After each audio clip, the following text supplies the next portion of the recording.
ખરેખર જમવા માટે નથી મળતું, ખરેખર વસ્ત્ર પહેરવા માટે નથી મળતા, એને મદદ કરજો. બોલો, ઈ ભગવાનનો સમય છે કે નહીં? ભગવાન માટેનો સમય છે ને. સારા સત્કર્મ થાય. આ ભગવાન માટેનો સમય 24 કલાકમાંથી 10મો ભાગ ઈ ભગવાન માટેનો સમય છે. 2 કલાક ને 40 મિનિટ આ જીવનનો 10મો ભાગ. ત્યારબાદ અન્નનું શુદ્ધિકરણ. અન્નનું શુદ્ધિકરણ કરવું પણ ખૂબ જરૂરી છે. એમાં પણ 10મો ભાગ કાઢવો ખૂબ જરૂરી છે.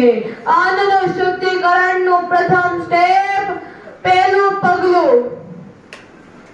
આપણા વડવાઓ પેલા ખેતી કરતા ને, આખું જીવન ખેતી ઉપર જ હતું. ત્યારે તો ઈ સમયમાં આખું જીવન ખેતી ઉપર હતું, એના ઉપર જ આખું જીવન પસાર થાય.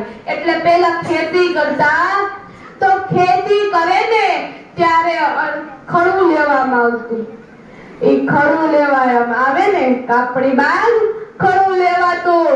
એ ખડું લેવામાં આવે ને એટલે આપણા ગામના સાધુ, બ્રાહ્મણો, બારટો આ બધા એનો ભાગ માંગવા આવતા. બોલો, આવતા કે નહીં? આવતા ને. મારે જવાબ તો શું માતા હોય? બોલો, બધા એનો ભાગ લેવા આવતા.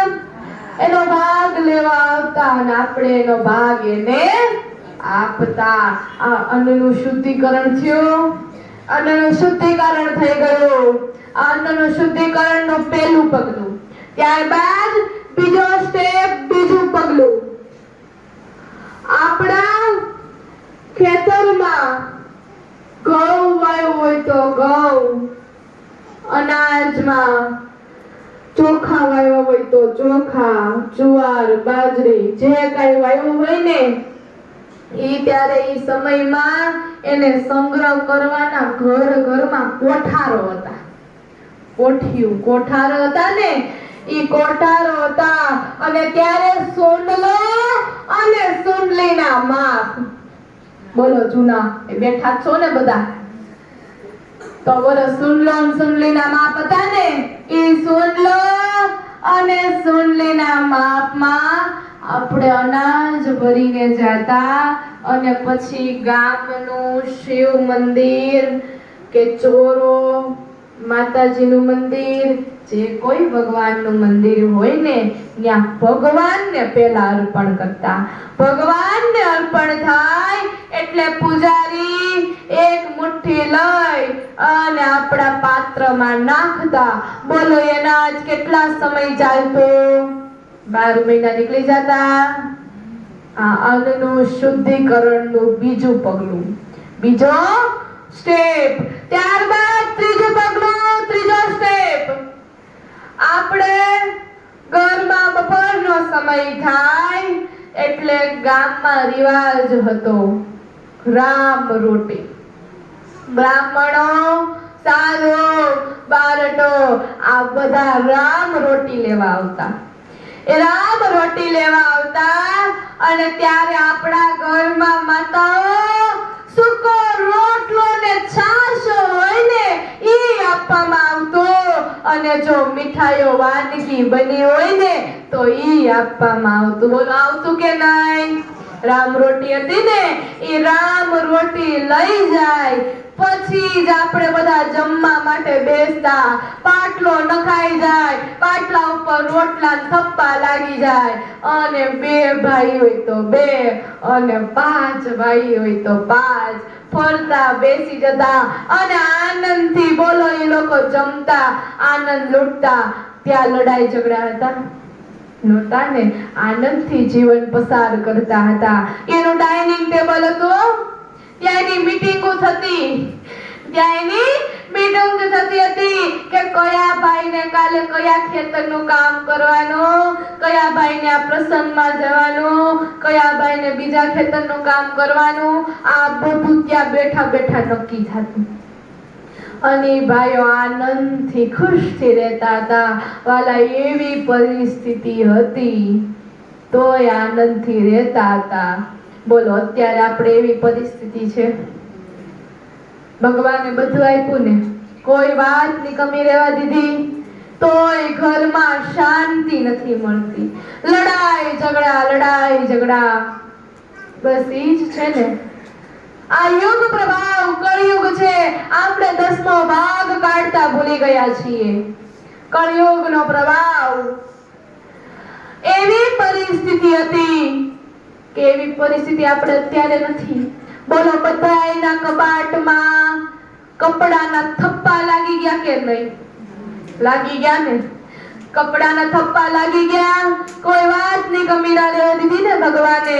અને એ પરિસ્થિતિ એવી હતી, તમે બધાએ નજરે જોયેલી છે. એ પરિસ્થિતિ એવી હતી કે એક ખીલીએ એક નવા જોડી કપડા ટીંગાતા હોય, અને જો એ મોટા ભાઈ બાર બીજા પ્રસંગમાં ગયા હોય ને પહેરીને, તો નાના ભાઈ રાહ જોઈને બેસે કે હમણાં મોટા ભાઈ આવશે અને કપડા કાઢશે ને હું ઈ કપડા પહેરી બીજા પ્રસંગે જઈશ. આવી પરિસ્થિતિ હતી ને, તો પણ આનંદથી રહેતા હતા, ખુશથી રહેતા હતા. ત્યાં લડાઈ ઝઘડા હતા નહીં. અને આપણે અત્યારે શાંતિ નથી મળતી ઘરમાં. લડાઈ ઝઘડા, સાસુ વહુમાં લડાઈ ઝઘડા, દેરાણી જેઠાણીમાં લડાઈ ઝઘડા. ઈ તો બધા એક બાજુ, પણ બે ઘરમાં માણા હોય ને એને નથી પડતું. બોલો, પડે છે? ગાડી પર બહાર જતા હોય અને ત્યાં બહબાટી બોલાવતા જતા હોય, ત્યાં બહબાટી બોલાવે. એમાં બીજાની તો ક્યાં વાત કરવી. ત્યારે આવી પરિસ્થિતિ છે ઘરમાં. આ કળિયુગ છે, યુગ પ્રભાવ. કળિયુગ આપણને સ્પર્શ કરી ગયો છે. કળિયુગમાં છીએ આપણે. અહીંયા અન્નનું શુદ્ધિકરણ. માતા, હું તો એમ કહું છું કે જો તમે તમારા બાળકોને સવારમાં ટિફિન બનાવી આપતા હોય, જો તમારું બાળક એક રોટલી કે એક પરોઠું ખાતું હોય ને, તો એમાં એક રોટલી ને એક પરોઠું વધુ મૂકજો. અને પછી તમારા બાળકને સમજાવજો કે જો બેટા, આ એક રોટલી અને એક પરોઠું છે ને, ઈ તારા ભાઈનું, અને આ બીજી રોટલી અને બીજી પરોઠું છે ને, ઈ તો તારા વર્ગખંડમાં નજર કરજે. કોઈ બાળક હોય કે જેના માતાની પરિસ્થિતિ, ઘરમાં પરિસ્થિતિ સારી ન હોય, તો એના માતા એને ટિફિન બનાવી પણ ન દઈ શકતા હોય, તો તું એને આમાંથી મદદ કરજે. જો અત્યારથી તમારા બાળકને આવું શીખવાડશો ને, પછી બોલો એ મોટા થાય એટલે આપતા સંકોચાય ને, પછી આપતા ક્યારેય ન સંકોચાય. કારણ કે આપણે નાનેથી જ એને એવું શીખવું છે, આપતા જ શીખવું છે. એટલે મોટા થઈને પણ આપશે, જેમાં સંકોચાશે નહીં.